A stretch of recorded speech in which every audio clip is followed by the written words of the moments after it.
What's up, military millionaires? I'm your host, David Prey, and today we have an exciting guest. But first, I'd be remiss if I didn't say we do miss Alex while he's off hiking around in Spain or Portugal or wherever he is right now doing his pilgrimage. But we don't miss him enough to not podcast. So I'm here with Mike Demo, who is a Marine Corps veteran, small business consultant who's helped over 1,000 small business owners. He does funding for businesses.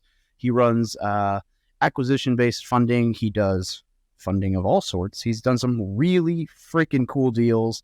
And now he's going to be, we'll talk about this here in a minute, he's going to be running even a collegiate level course on acquisition-based funding, which is like, for those of you who read the book Buy Then Build, it is that style of getting into business. So way cooler, in my opinion, than having to play the startup game because that fucking sucks. And so this is going to be a lot of fun. And Mike's been in the Facebook group for a long time. And he and I really just kind of started talking because he's always adding a ton of value. And I like that. So that's where we are right now. We got on a phone call, a month ago? And I was like, holy shit, you're doing some cool stuff. We should jump you on the podcast. Hey, I'm glad to be here. Took us a little while to get that set up for the second time, but you know. Yeah, I was down in Austin. I went a little too hard in the paint, kind of lost my voice. And then, honestly, probably a good thing because the hotel internet was terrible. So it probably would have been a garbage recording anyway. But that's all right. And when I get down to Austin after this one deal closes, we'll connect. We'll get some nice barbecue and do some things. I do love me some Austin. I'm always down for an excuse to go to Austin. So I've probably been there 3 times this year. So I think I'm going in 2 weeks. So yeah. Anyway, I might be down there in June as well. I don't know. Who knows? I'm going to end up moving there one day. It's going to happen. Who knows? Anyway, so all right. So let's see. We're going to jump right in and ask you, why acquisition based rather than startup based? There's a couple different levels to the why. And based on our earlier chat, one of the reasons is I think it's absolutely jacked up what our government did over the last couple of years with just really hamstringing local small businesses in favor of those bigger ones. I'm not some like wokey kind of person, but like I care about my community. And I come from a background where typical big Italian family, and they all own their own businesses. Like in my hometown, you had a plumber, you had somebody who drilled wells, you have an electrician, a mechanic, like name a thing, and somebody in my family did it. And none of those businesses transitioned to the second generation. And, you know, if you go on a site like Biz Buy Sell or wherever it is, you see all these listings, 80% of them don't sell. In general, those businesses, they usually end up being an asset sale, something in that range. And it's not that they're bad businesses. It's just that they didn't have the parts and pieces in place to have continuation. Like being in the military, you know, we have our SOPs. And like when I was over in Iraq, I had the crew chief's binder. It's like an inch thick. And if somebody was basically trained in my job, they might not be able to do it as well as I did, but they could execute and prosecute the air war. Like it was possible. So on the one side, when those businesses close, it's not like another local business steps in. Usually somebody from one of the bigger ones comes in and takes over, and we lose that asset in the local community. So that's part one. Part two is, you know, we talk about 80% of businesses not going to the next generation, and 85, 90% of businesses that start up don't make it 5 years. Reasons they don't make it. Sometimes their ideas don't work. Their processes don't work. Getting that first dollar is a lot harder than getting money when you've already been in business for 15 years. Like these are basic things. And at the end of the day, it doesn't cost much more to acquire a cash flowing business than it does to start up. Like if you're going to be in construction, you need to buy all the tools, all the equipment, all these other parts and pieces, or you buy a company where they already have all that stuff. Like it's not rocket science to see. And like I had that, you know, asset sale thing happen with my stepdad. On my website, I tell the entire story, you know, best builder in Southern Fairfield County, Connecticut. They call it the Gold Coast. The houses are ridiculous, dude. Like, my house is decent, and it would be the guest house for some of the houses we were building. Yeah, dude, ridiculous. And then he died on the job site, and we had to asset sell everything. Didn't have the right insurance policies in place. My mom ended up having a ton of issues financially after that. And the same reasons 30 years in that his business had to be sold are the same reasons all these other businesses have to be sold. And it's not hard if you have good fundamentals to turn those things around. Like, it's not fucking rocket science, but you need a process. And that's what I help people with is, let's find a business in your space that you want to go into. We'll adjust it to your vision of things, but we're also going to standardize some processes, make things repeatable. So you're not working 100 hours a week. I did that in my 20s when I ran my first marketing company. It sucked. Ended up, just having a breakdown after 3 years, and it was fucking terrible. So I decided to learn from that, not do that. And that's what I'm helping folks do now. Yeah. I love it. So, okay. So I guess that kind of gives you the why. How did you get into this when you left the military? So I know in your bio, you mentioned, you started your first business when you were 24. You were in the Marine Corps for 8 years. So that tells me there was some overlap in there. So this is the unintended consequence of a recruiter lying to me. No, I know weird. What? I was a recruiter. Fine. We don't. Actually, it's funny. I always tell people the reason that I was the recruiter of the year and the staffing CIC of the year is because I was too honest. Like, I would sit down, my recruiters would be bullshitting with kids, and I would be like, "Hey, dude, my recruiter is going to find someone to enlist today. So either that's going to be you, or you need to get the fuck out of the office so he can find someone to enlist. So are you going to shit or get off the pot?"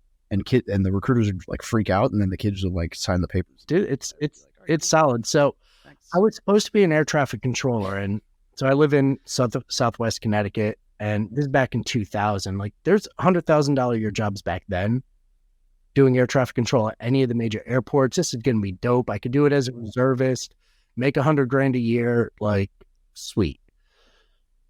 So we get done with combat training down in Lejeune in March of 2001. I was about to say 2021. And, they've got you get your orders, and you're all going in line to the different buses because you're going different places. And I'm supposed to go to Pensacola around spring break time. This is going to be dope. I look at my orders. I go to the NCO, go, Corporal, what's 29 Palms? He just laughed at me. So I had a different MOS. Evidently, having a high 90 ASVAB guarantees the first 2 digits, not the last 2. Big difference. And it's a very specialized field, air support operations. It's basically being a battle space manager, and they don't do it every day. So they asked me to go active, and I asked them, how often do we do this? Like, how often do you actually get to do your MOS? It's like 1 week a month, which to an E1 means, so I'm going to be doing field days every day and playing fuck games. That's not really my speed. So I stayed on the reserve side. So I got back from Iraq in 2005. That's what the little certificate back there is for, from doing that. And couldn't get a job, like, going back to working at Hallmark and stack Beanie Babies for $7 an hour. So I decided, fuck that, I'm going to go paint houses for $10, whatever. And dude stiffed me on my paycheck. So one of my buddies was selling Cutco cutlery and was like, you know what? I did that over winter break years ago. I didn't do great because I wasn't committed, but like, I know that I can make that path work. And I sat down with the division manager. I was like, dude, the guy's name is John Wasserman. I'm friends with him to this day. I want to do what you do, like, be able to impact people. Like, even as an NCO, I was really big on helping develop and look at the future of my Marines and help them grow. So it was a natural transition for me to help these young adults to learn the different skills they needed to successfully present themselves in sales, build their lead, base, and do all these parts and pieces. So that's what I did. I opened up my own branch office. After a couple months, I was President's Club, top 5% in the nation. Ran his office while I was in school, 18 credits a semester. Like, I was on the go because I didn't want to stay in this one place. So how did I get into it? It's always been a thing for me. It comes back to some of the issues with like, and I go deep in this on my podcast, but like when you've been abandoned and feeling that abandonment as a kid, you want to serve and help others to empower and grow. So I took that feeling that I had lack in and have created a business through being able to empower others to be successful. And that sounds really woo-woo, but that's really it, is I enjoy doing that and I'm pretty good at it. So why not continue? But yeah, that's how that all started. I wasn't great at it. It takes repetitions. When I moved into working with the veterans again was 2019. My personal coach at the time, who's still my mentor, I have a habit of keeping good mentors. He helped. Yeah, I started doing personal development training for transitioning veterans, which means something different nowadays, I think, but that's okay. But helping people that were It's only for the Navy. Rob O'Neill might argue differently. But that was the thing. Is like I started helping those people and I realized, charging $100 a month, $1,000 a month, I wasn't going to hit my goals for impact doing it that way. And my mentor had transitioned to, instead of individual consulting, business consulting. And I had the same skill set and I made that pivot. Like you mentioned, I've worked with a couple thousand financial offices, really got into the weeds with a couple hundred that have made a massive difference in their revenue, bringing a couple $100 million for them in additional business. And I took all those things because they're not really any different than another business: marketing, operations, sales, and service. It's those four things with a little bit of different flavor. It's not rocket science. So took that and then took the financial background I've had being a registered financial advisor for the last 10 years. And caveat in case FINRA's listening, I'm not technically the one raising the money. I'm just guiding them on options that they can use. Yeah, it's an interesting line you have to walk with some of that stuff. That's how I got into all this stuff, is like, I understand both sides of the equation. I can figure out where the arbitrage opportunities are. And my LLC, the Delta Enhancement Group, it's a financial term. The Delta is the difference between where you are, where you're going. So that's, everyone knows. No, that would have been the Delta 8 or Delta 9 Enhancement Group. And I think the THC levels are like 90% already. So what more is there to do? Yeah, I'm going to leave that to them. So that's where I got started with all this, Dave. That's pretty much it. I got paranoid for a second. I thought I heard someone walking around on the top of my unit here is an Airbnb. And I was like, I'm not supposed to have someone check it in until. Well, that's why I keep something over there for those situations. Fair enough.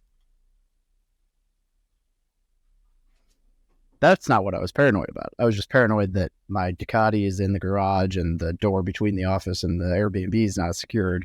So I'm like, I don't know, I'm going to have to like run up there and be like, hang on, let me lock this door and pull the bike out of the garage so you guys can actually use the Airbnb if there's someone I didn't know was checking. Yeah, that, and you don't want to have little holes in the drywall.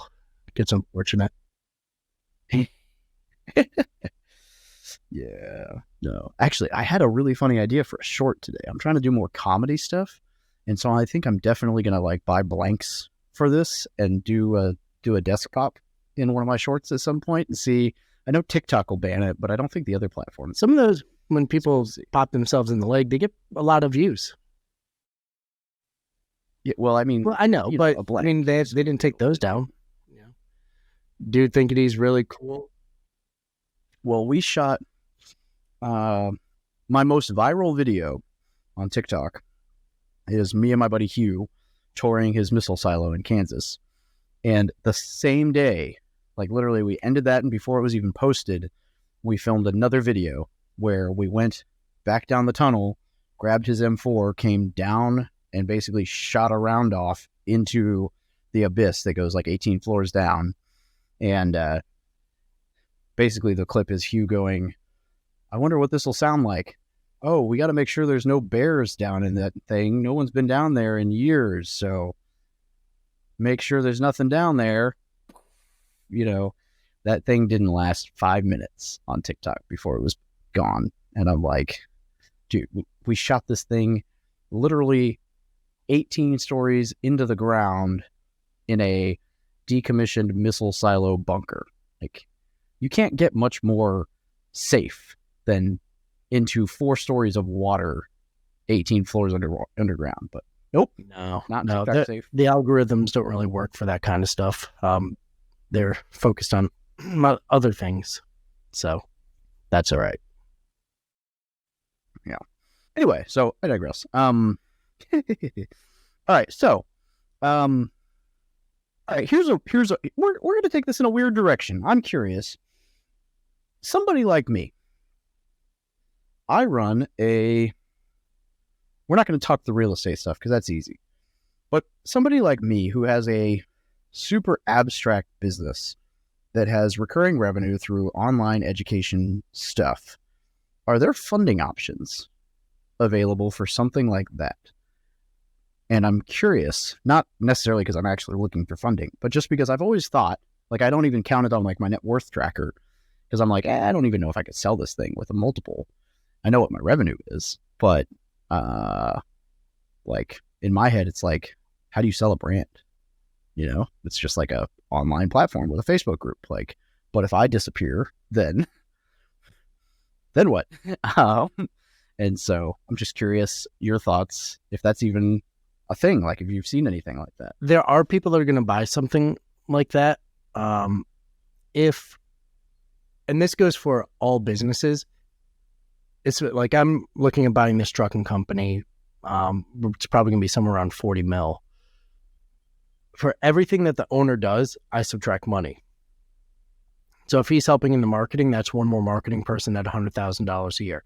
If he's helping with sales, that's 2 salespeople at $70,000 a year. Like, I back all of that out to see what the real value is and what the cost of replacement is. So if it's a cult of personality business, that's hard to sell. Like, if the MRR is based on you, it's much harder because you'd have to still be there. Now, could you sell it and then be signed on to continue to do your fuckery? Sure, you could do that. That's possible. But in general, in a business, and this is where the ability to acquire versus startup really becomes cost effective, is if you can do the things that owner is doing and potentially have somebody like me to help you standardize the process to remove you from those processes, that's when you start to look at what kind of multiple would I get. Because frankly, in your case, your email list has value. So is there something that you could sell? Absolutely. Is it going to be... Yeah, 20,000. Yeah, but is it going to be generational wealth? No. But there are people that buy like those small websites. Think of like Flippa and a couple other places where they do that, but it's not going to generate like a massive revenue stream unless you standardize those operations and make it so that you're not the face of the brand. Makes sense. Cool. Dude, it's really relevant. Like, people don't like, they think, like, you see all the gurus and their businesses and all the stuff. I'm probably the worst person at promoting my own business, like just massively inefficient with it because I don't actually advertise. Like, I've clients that are like, hey dude, can we work together? I've never advertised. It's all referral based, which that's how I ran my marketing company too. So it makes sense. And eventually I will start to do that, but I'm not going to do that until I have a team in place that understands the process. And I'm not a guru. The EOS model, there's a book, Traction by Gino Wickman. It's right back there. There you go. Why create? Working on my PTO right now. It doesn't make sense. So I'm one of those people, like, I'll give you the answers to the test. I don't really mind. In the financial side of the house, we'd have contests for driving revenue, and the other people in the office, I would hold a little webinar like this. I'm like, all right, y'all, so here's what I'm going to do to win this competition. And it was like, wait, you're going to tell us exactly how you're doing it, like the points you're going to make and how you're going to do that? Yeah. Why would you do that? Well, because I want you to be successful. And I know that I'm going to produce at a higher level than you do anyway. So I know I'm going to win doing this, but I want you to be successful as well. Because a lot of people think of things where it's a zero-sum game where in order for you to win, I have to lose. That's not true. It's a very blue ocean approach. I can win and you can too. As we progress through these things, going back to like Maslow's hierarchy of needs and spiral dynamics, as you elevate up a level, you can bring somebody with you and help them elevate themselves as well. And that's kind of my model for what I do is I know that I can execute at a high level, but I also know that I can teach you to do that too. I like that. Yeah. Yeah, because you're right. If you can scale that person out of a job, like those are the people who, if you look at like Alex Hormozy, right? Like he's basically scaling. Yeah, I love his stuff. But he's essentially, that's what he's doing, is he's scaling skill sets. He's not buying into a company or joining in for equity and then saying, I'll do everything for you. Like, and his model, by the way, is very similar to mine with some of the stuff. So for that trucking venture, I've got an open invitation from a search fund where as long as it fits their mandate, if I'm staying on as a equity owner and consultant in that business, they'll stroke a check for the down payment. They get an equity stake too. That's how they reimburse themselves. But that's what I'm doing with that. My other partner in that business, he's a veteran as well. He's going to be the CEO, and I'm going to be the person helping to get all the systems in place so this family-owned business can move away from being focused on the individuals and have the systems and processes to continue to grow. Fun fact is I'm going to have maybe $500 into that acquisition of a $40 million company. Mostly just to make sure the contract's good. I love it. Yeah. And that's kind of where, when you and I were talking, I was like, oh shit, this is awesome. Because that's some of the stuff that I would like to try to get into. And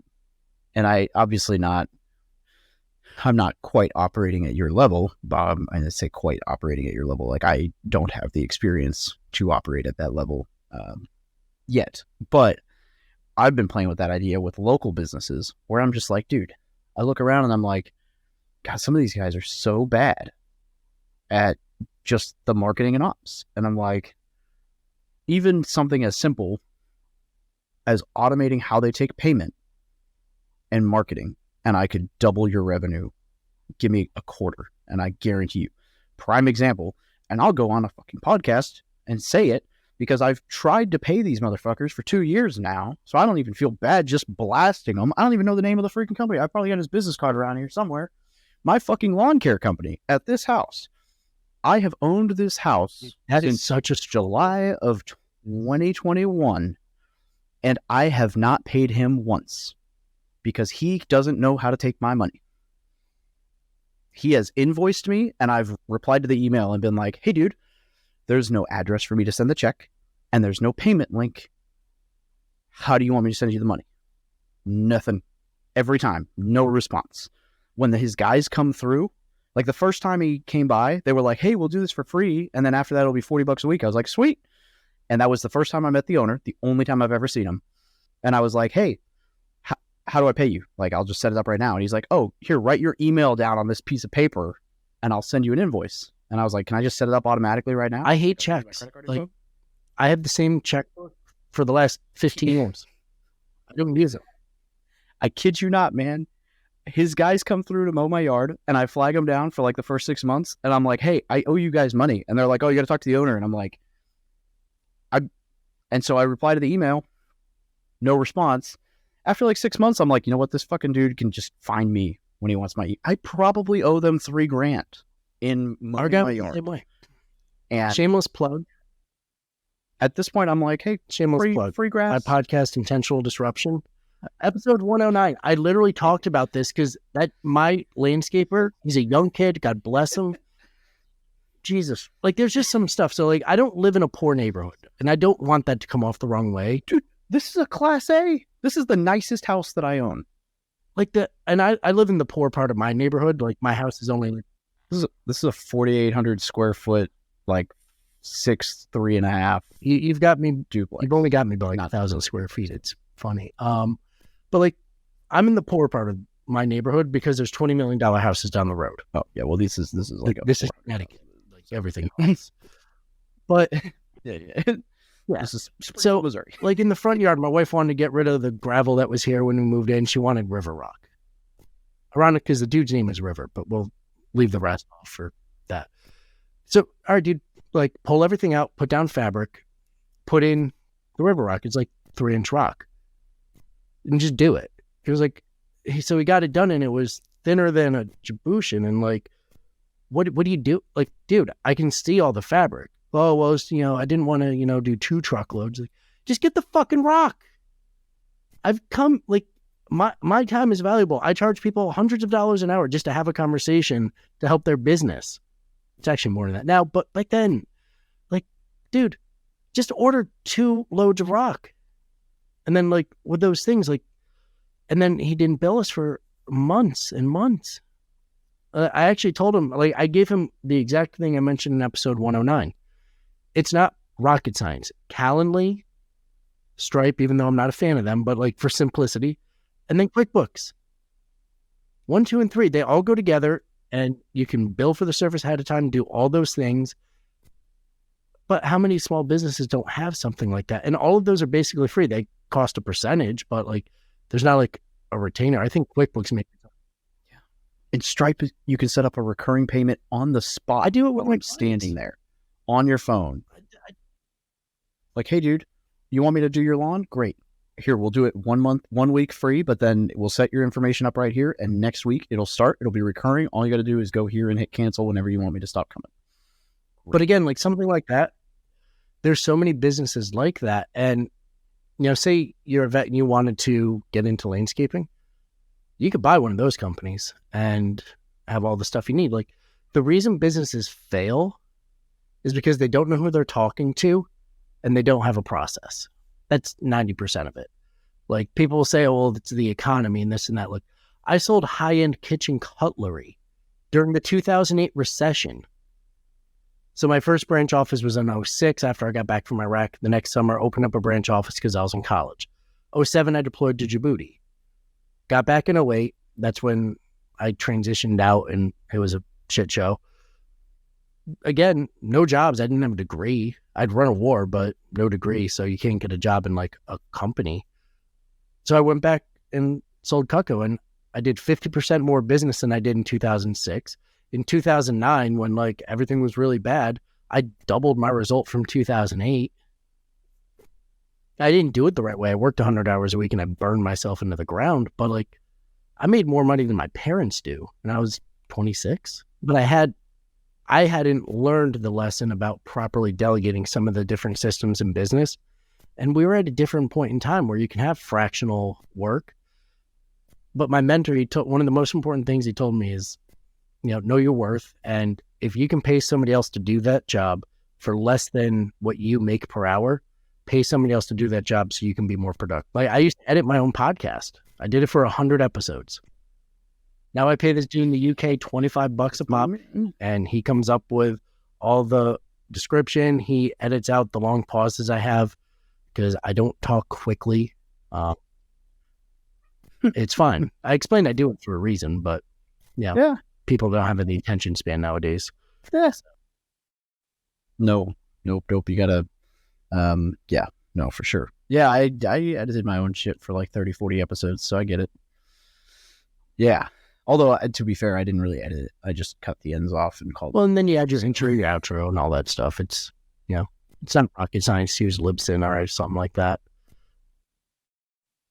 Yet now they've got, I haven't tried it yet, but they've got this thing called AirPod, which is like AI built that supposedly will go in and chop it all up. Supposedly, you might want to try this. Because if you're not doing shorts and everything, and you're just doing the podcast, supposedly you can take your podcast, drop it into AirPod, which is AI based, and in like 5 minutes, it'll cut it back to you perfectly edited. And for like, that's not bad. $2 now. I do need to do some of the shorts and all that stuff.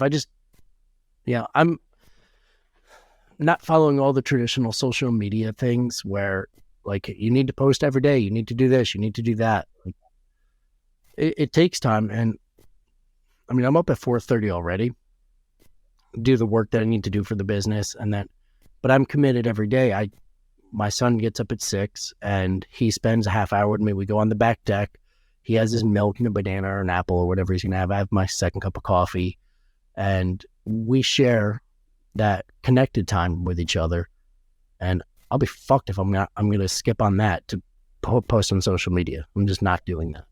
So eventually later this year, like we were starting to talk about some of those things, I'll just pay people to automate and do all that stuff for me, because it just doesn't make sense to do that. Yeah, I agree. So, okay. So you mentioned, the biz buy sell earlier. Is that kind of your, like, is that a go-to? If you're me and you're like, wow, this is a cool idea. Would that be something that you would look at for buying one of these businesses? Or would you just like walk around your street, talk to some of these guys who own landscaping companies, or like, because in my head, I'm like, if I'm looking at buying one of these smaller companies, then I would just need to find an owner and talk to them about seller carry and, whatever, unless you're talking bigger businesses. But like, I guess, two-part question, I guess, where would you recommend someone look? And is it easier for someone like me who's thinking about getting into this game? In my head, it's like, easy, buy the landscaping guy who sucks. But is that making the mistake? And I say this, I reference a lot of times on the show that when I bought my first duplex, I wish I'd bought a fourplex. I shortchanged myself because I thought, we'll just play it safe in case this isn't the right idea.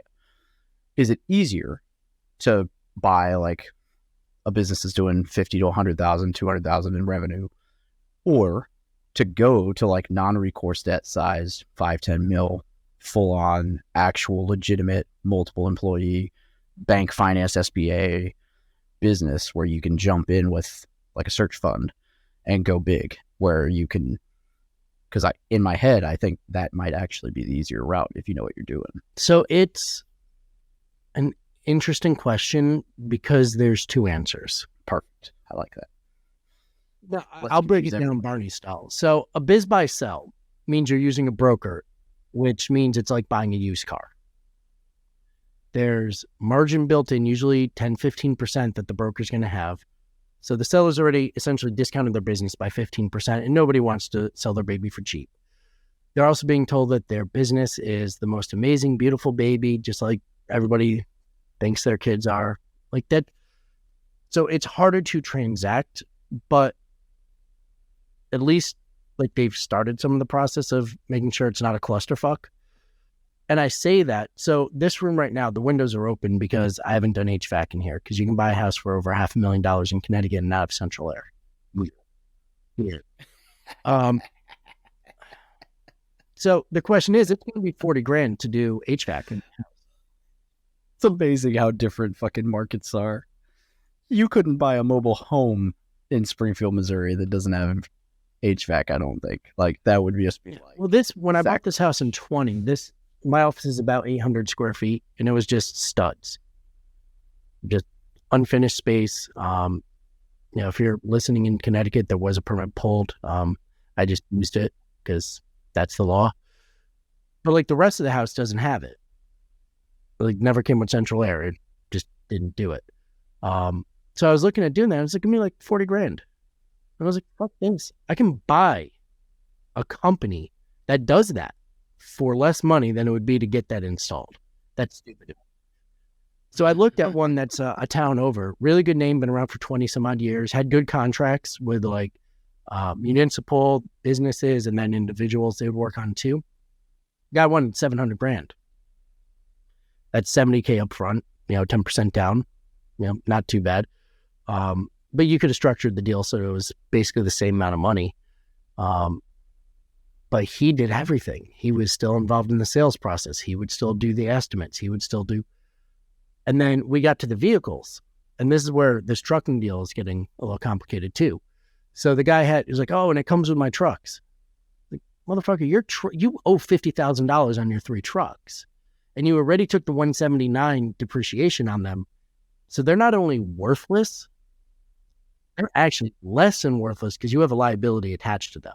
You'd have to pay those off for me to buy the business. Didn't want to do that.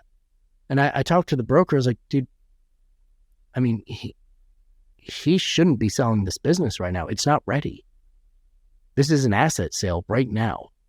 And the broker actually agreed with me, which I don't think he was supposed to. But Yeah, the broker's like, Yeah, well, he incentivized specialize. now, and that guy ended up buying or hiring a consultant. So I don't know how that went. But if you're looking at a smaller business, here's the way to look at it. How organized and how well run is that business going to be? Maybe, maybe not. Now, that doesn't make it a bad idea.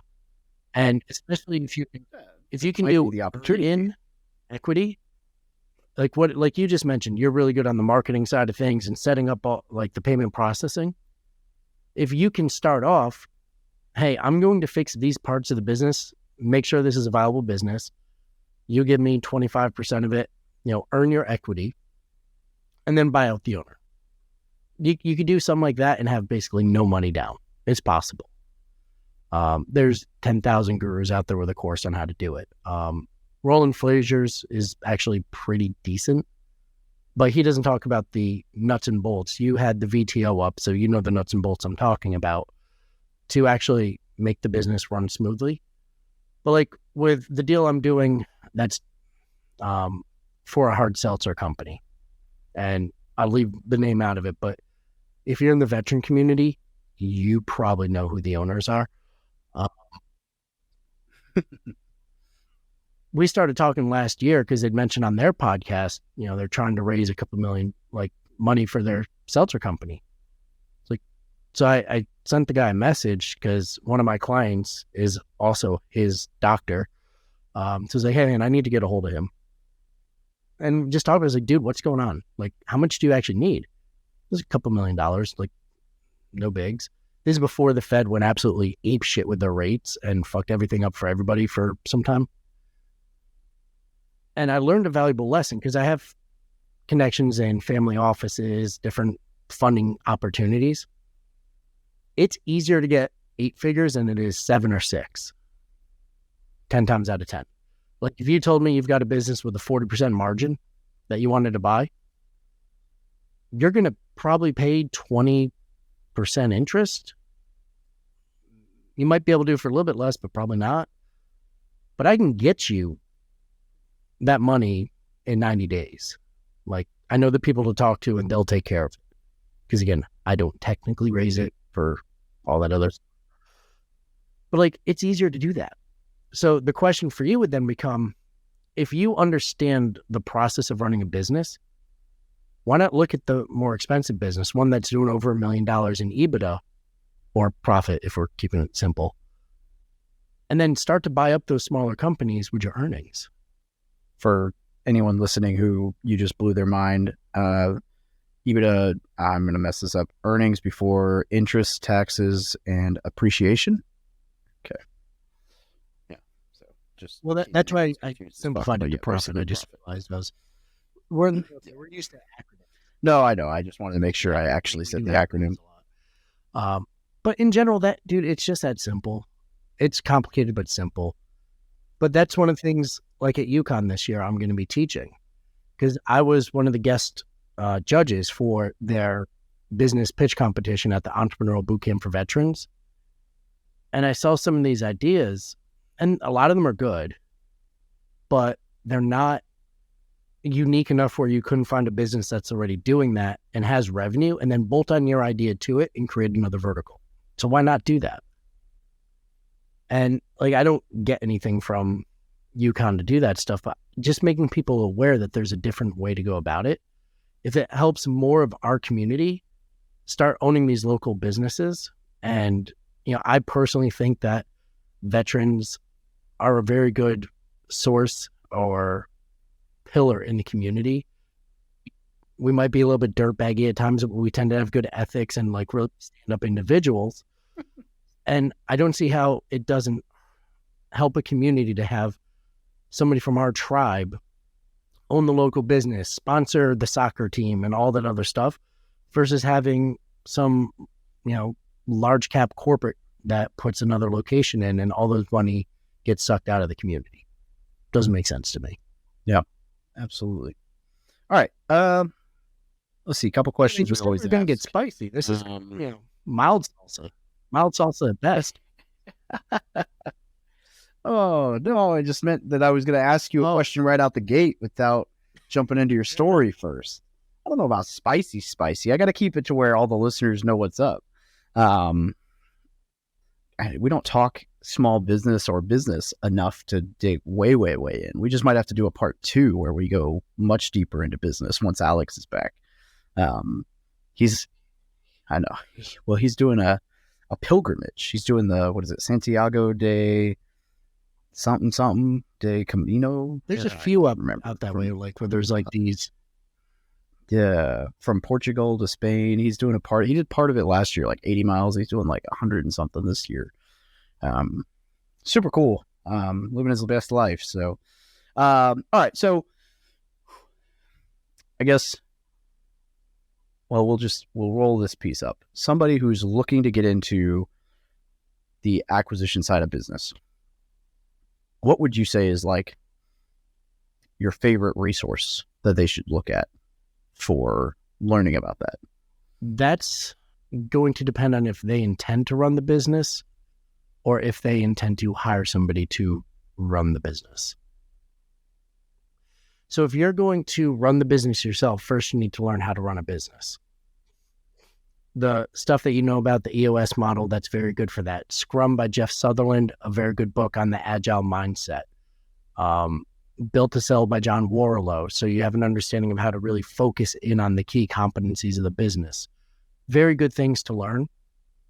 And I mean, I mentioned like there's Roland Frazier, Sebastian Alveda. There's a lot of people that talk about how the process of acquiring a business works. You know, there's some finance involved with understanding, does this business actually cash flow? Because a lot of people say, oh, the business makes $300,000 a year. Okay, but if you have to pay somebody to do that job, you know, to run the company, and then you've got debt service, does the debt service actually cover it? Like, is it actually going to make enough money? So on this trucking deal, just to go back to it, we're talking probably $40 million. There's $35 million roughly worth of vehicle assets, and their profits somewhere in the $3 million range. Well, the problem at that number becomes debt service is about 4. So it can look like a really good business, and that's great. But you're at a point. So you're actually not going to make any money. And that's actually what my partner is talking to the other about. You're under 1% DSCR. And that's at a 7% interest rate. God knows what the actual number is. And that's with 20% down. So there's some financial, so you'd need to find somebody, if you're not like really good at that or geek out on that stuff. Again, I'm going to say Roland Frazier because he'll give you a deal flow chart that you can use. Sebastian, he does as well. I can give you their Facebook profiles. You know, if you need to link it over for people. I don't have an affiliate link with them. Again, Blue Ocean, I don't really care. No, it's all good. I'm looking up their books right now, so I'll link them in the good old. Yeah. So there's just two different sides to it. Because if you're going to actually run it, did you just buy yourself a job? I mean, cool if that's your goal, and if you want to be in that space and grow and develop it and make it great, do it. Not saying not to, but for me, I'm going to help with this trucking company. I don't have long-term goals of being a trucker. Like, they're really cool, but that's not my job. My goal is to make a couple of these acquisitions and have a partner that is going to be a partner in the business and is going to be the operator. I'm going to be the one helping them grow and scale. And I can handle 10 of those acquisitions and essentially be you might call it a COO, but the consultant to help them operate properly. My long-term goal then is to not be the bank, but identify businesses that can be bought, identify people that can be the operators of the business. I can find the funding. Amazingly enough, that's not the hardest part in this process. But finding people that are going to be competent operators that understand things like the VTO, that's the slowing down point. But eventually, I want to create it where these smaller businesses you're talking about, we keep an equity portion, but in my portfolio, we've got the people that are your CPAs. We've got the people that are your marketing people. You've got your SEO master. You've got your web guy. You've got all of those parts and pieces, and you just leverage the resources of the central hub, make life simple, and operate your business. And we keep an equity stake in your business. We're an interested partner. That way I can go to part 2 and 3, which is really going to be helping veterans in transition and transition them into business ownership instead of going into corporate America, because no offense to corporate America, but it sucks. Did it for 10 years. Don't like it. Yep. Awesome. All right. Well then, we always try to ask this question. What do you think is the top trait that makes veterans successful in the business space? If you'd asked me that question in 2008, I would have said perseverance. I think that's actually the critical flaw in a lot of ways. And I say that because I was dealing with being improperly diagnosed my PTS, because they didn't talk about that back then. They diagnosed it as bipolar because, you didn't see somebody get shot, so you couldn't have it. Doesn't really work that way. That whole thing fucked me up for a little while. But I thought, I'm a Marine. I'm tough. I'm strong. I'm just going to push through. What makes you successful is understanding yourself and being able to ask for help. And I don't like the idea that we hear nowadays where, veterans, 22 a day, we're all broken. Chuck that. That's not the case. We need a new mission. I think our biggest strength, it's still probably perseverance, maybe structure, but only if you're self-aware enough to realize, hey, raise my hand, I need a hand. And that was really hard for me to do, because when I asked for help from the Navy corpsman, I got completely fucked. But now I can see and understand that, and I created a tribe around myself where I can go to very smart people and say, hey, I'm having this question, this problem on business. Like my mentor, sent me a thing on Voxer. Hey, these numbers aren't making sense to me. How should I properly factor? And here's your answer and go. Old me would have said, no, fuck, I just need to drive the numbers. When really I just need to be smarter about how I do it. So that was an interesting answer, because I said that it was our biggest weakness, but also our biggest strength, but that's also the duality of man. So enjoy. That's true. I like it. Well, Mike, what's easiest way to get a hold of me? growwithdelta.com. And you might notice it'll take you to my Calendly. Practice what you preach. I'm on LinkedIn, Mike Demo. I'm on Facebook, Mike Demo. If anybody goes to Instagram, I don't really post anything business related there. USMC 3782. Man, and you're just going to let me go like the entire fucking podcast having said demo, because I just assume that there was no reason to ask you. Dude, 41 years in, it's not your fault. It's Ellis Allen's fault. So, fuck him. I mean, if it makes you feel any better, I never correct anyone on my name, because I just gave up like years ago. I'm like, dude, no one knows how to say my last name. Yeah, no, it's Pere. Although it's actually hell. But, fuck. Nobody knows how to say it. I mean, I'm just, all these years in, I'm pretty much used to it. My own family doesn't even know how to say my shit, because they changed it when they moved from France to try to fit in. And so the French people don't know how to say it, and the English people don't know how to say it, and the fucking Americans are like, fuck you, French. I'm just proud of you for joining the military. I win sometimes. I tried. Yeah. Yep. I carry my little white flag in my pocket, but it's a handkerchief. I haven't had to use it yet, so it's in my beard. So I just wave it. I don't have that. Oh my gosh.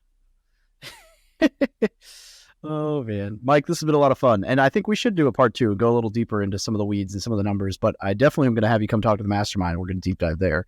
And so my shameless plug, as always, is for those of you who want to get the deep dive type stuff.